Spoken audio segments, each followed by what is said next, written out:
여러분 반갑습니다. JJ 리더입니다. 금일 2022년 3월 17일장이 마감이 됐습니다. 자, 오늘 우리 시장 오랜만에 좀 시원하게 반등을 해주는 좋은 모습으로 마감이 됐습니다. 자, 코스닥 시장은 어느새 아래권에서의 작은 박스권의 고점 자리까지 좀 왔죠. 다만 코스피 시장이 갭을 높게 띄우고 위로 좀 양봉의 몸통을 길게 뽑아주면 훨씬 더 좀 만족스러웠을 시장이었을 것 같은데 음봉으로 만들어진 게 조금은 아쉬운 모습입니다. 그래도 좋은 모습으로 잘 마감이 됐고요. 자, 뭐 미국 시장도 어제 반등을 아주 강하게 해줬죠. 나스닥이 3% 이상 반등을 해주면서 바닥을 지지하는 모습을 보여줬기 때문에 참 다행이라고 생각을 합니다. 자, 중국을 비롯한 아시아 시장도 굉장히 강하게 반등이 나오는 모습이었고요. 또 유럽 시장도 안정적으로 강하게 반등을 해줬기 때문에 시장의 좀 불확실성에 대한 부분은 어느 정도 좀 해소가 됐다. 이렇게 보는 게 맞는 것 같아요. 자, 어제 FOMC 회의가 마쳐지면서 결국에는 0.25%의 이 금리 인상이 단행이 됐죠. 시장의 예상치에 부합하는 모습을 좀 보여줬고요. 연준 파월 의장이 미국의 시장은 여전히 강하다, 경제는 강하다라는 언급을 하면서 시장 참여자들의 투자 심리를 좀 안정적으로 만들어주는 역할을 해줬고, 그로 인해서 또 시장이 강하게 좀 반등을 했다라고 볼 수가 있습니다. 자, 러시아 디폴트 우려에 대한 부분은 시장에서 그렇게 크게 신경 쓰지 않는 모습인 것 같아요.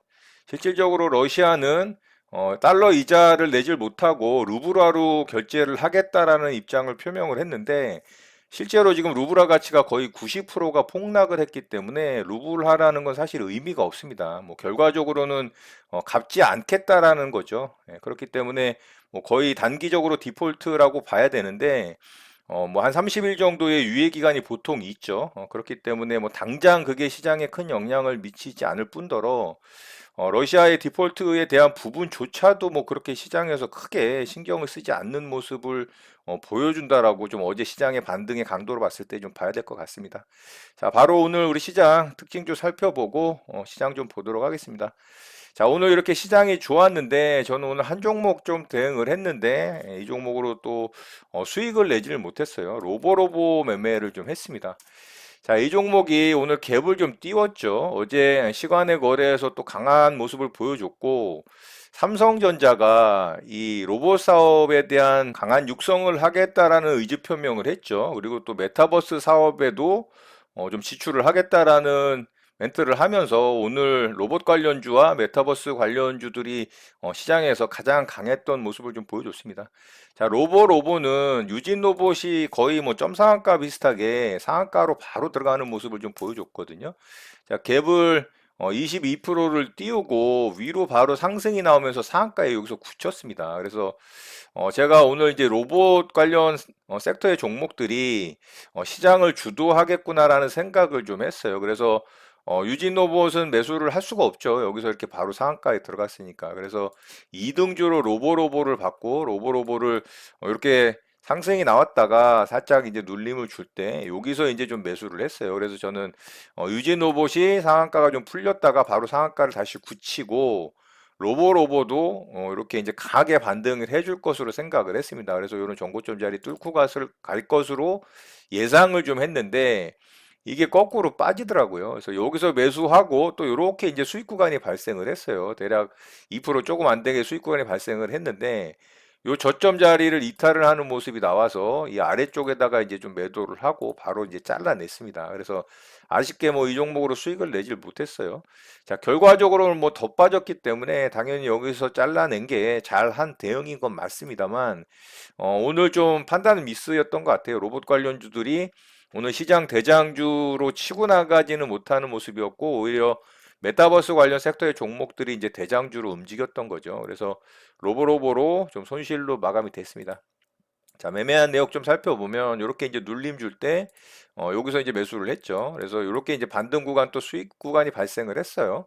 그런데 당연히 또 이제 저는 치고 나갈 것으로 생각을 했던 거죠. 그런데 이런 이제 저점 자리에 이탈을 하는 모습이 나와서 자, 여기서 이제 매도하고서 마무리를 좀 했습니다. 뭐 더 빠졌기 때문에 아니다 싶을 때는 이렇게 빠르게 정리하는 게 좋은 대응이라고 봅니다. 그래서 뭐 저도 제 매매는 후회는 없지만 오늘 시장 대비 손실을 봤다라는 게 조금은 아쉬웠던 것 같습니다.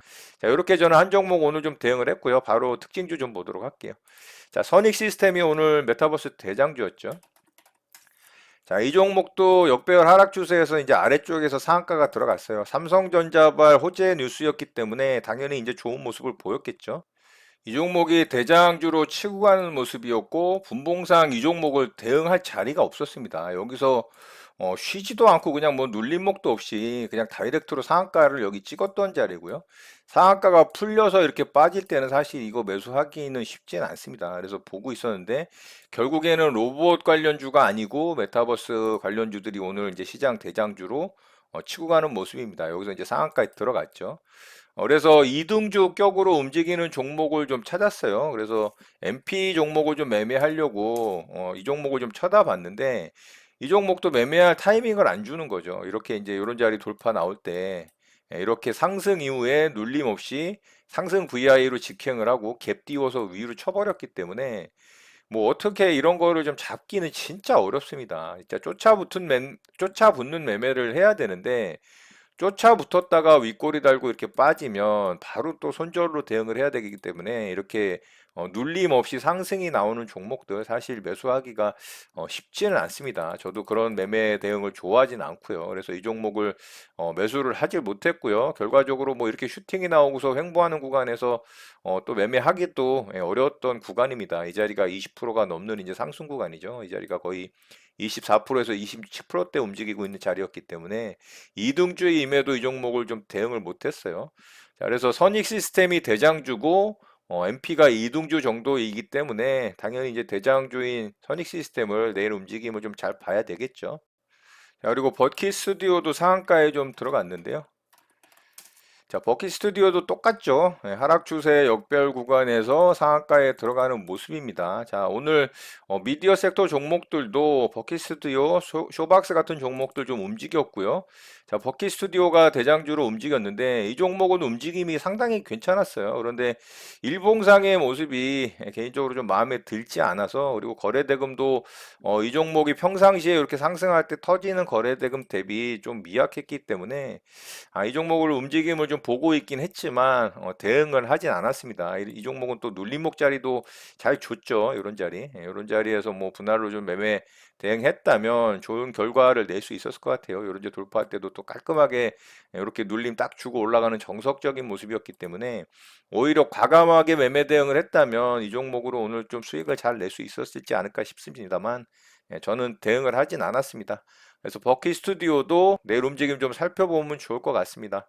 자, 이외에 오늘 시장에서 좀 두드러진 강한 상승의 모습을 보여준 섹터가 과거에 우리 시장이 이렇게 급등을 하면서 추세 우상향하던 상승 시장에서 BBIG 섹터 있잖아요. 바이오, 배터리, 그리고 인터넷 게임. 이 섹터의 종목들이 오늘 굉장히 좋았습니다. 오늘 2차 전지 배터리 소재 섹터 종목들도 굉장히 강했죠. 뭐 대표적으로 첨보가 오늘 뭐 10%대 상승이 나오면서 굉장히 좋은 모습을 또 보여주는 모습이고요. 그리고 바이오 쪽에서는 셀트리온이 굉장히 좋았죠.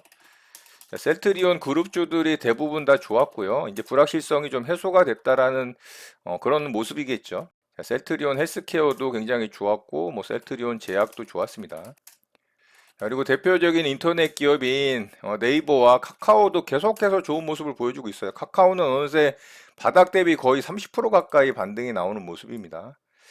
자, 이렇듯 성장주가 최근에 좋은 모습을 보여주고 있다라는 건 뭐 코스닥 시장이 또 좋은 모습을 보여줬기 때문에 관련 섹터의 종목들이 좋은 모습을 보여준 것도 있지만 수급적인 측면에서 이틀간 외국인의 수급이 코스닥 시장에 강하게 좀 유입이 되는 모습으로 봤을 때 시장 저점은 이탈을 시키지 않겠다라는 의지가 좀 강해 보인다라고 제가 코스닥 시장에 대해서 말씀을 드렸었는데 역시나 이제 그런 모습을 좀 두드러지게 보여주면서 이 성장주 섹터의 수급이 굉장히 좀 들어오고 있다.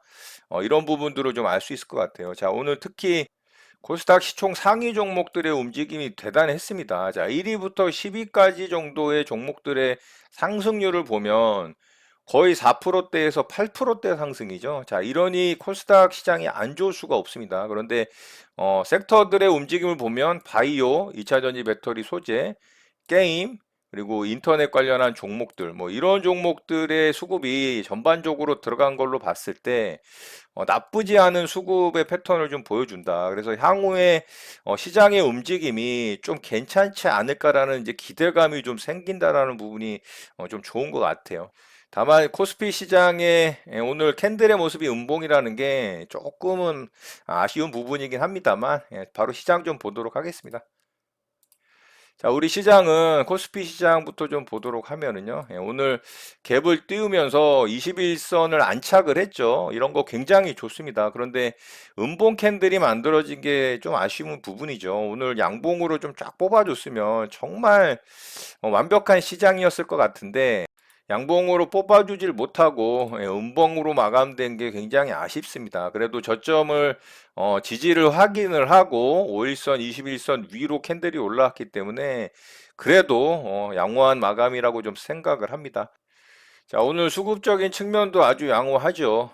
외국인이 무려 9거래일 만에 오늘 수급을 플러스로 좀 돌려 세워주는 모습이고요. 4,600억 정도의 이제 매수 수급을 보여줬고, 기관 또한 양매수로 화답을 하면서 오늘 시장을 좀 끌어올리는 데 아주 도움을 줬습니다. 자, 코스닥 시장이 또 좋은 수급을 보여줬죠. 아주 강한 이제 매수 수급을 보여줬기 때문에 오늘 코스닥 시장이 아주 좋았다라고 볼 수가 있고요. 자, 이렇게 이제 외국인이 우리 시장에 좀 강한 매수 수급을 보여준 건 당연히 환율입니다.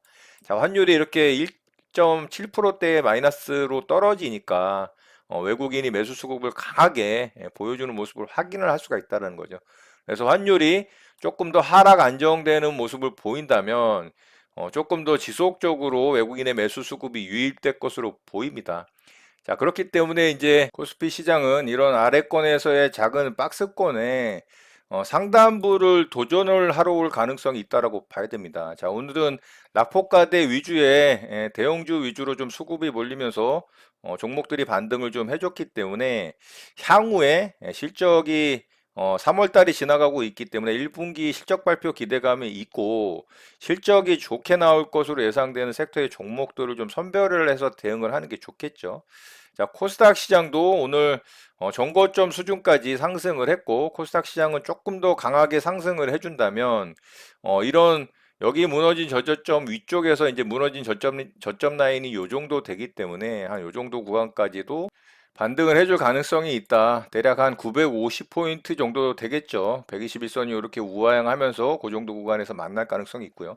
물론 여기서 저항받고 좀 쉬어갈 가능성도 있습니다만 지금 시장 분위기로 봤을 때 저점 라인은 확실하게 지지를 하겠다라는 의지를 보여주고 있고 반등에 좀 성공하는 모습이고 시장 불확실성은 어쨌든 대거 해소가 됐기 때문에 상승할 수 있을 가능성이 굉장히 높아졌다라는 측면에서 코스닥 시장은 한 950포인트 정도까지도 상승을 좀 기대해 봐도 되지 않을까.